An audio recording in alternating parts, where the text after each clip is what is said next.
Shalom! Ako si Rabbi Rich. Ngayon ay tinitingnan natin ang isang mahalagang sandali sa salaysay ng paglikha mula sa Genesis 1:22 at 23.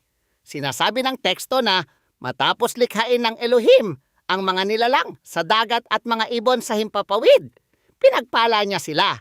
Sinabi niya, magpala-anakin kayo at magpakarami at punuin ninyo ang tubig sa mga dagat at magpakarami ang mga ibon sa lupa. Ito ang pagtatapos ng ikalimang araw ng paglikha.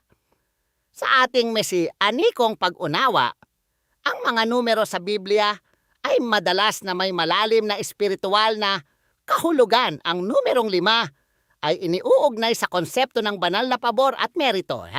Kapag tinitingnan ang talata, nakikita natin isang magandang larawan ng laki ng pabor ng Diyos.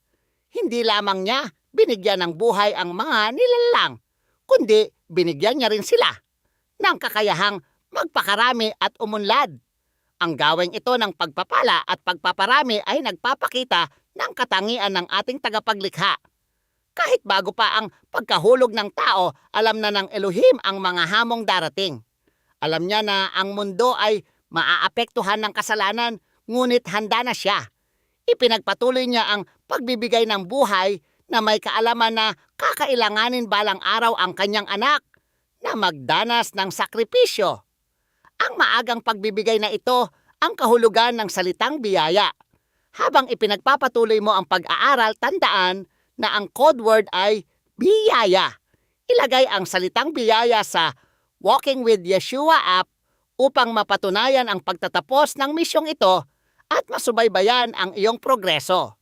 Sa pagbubulay natin sa ikalimang araw, nakikita natin na ang pagpaparami ng buhay ay patunay sa Diyos na nagtataguyod ng kanyang nilikha.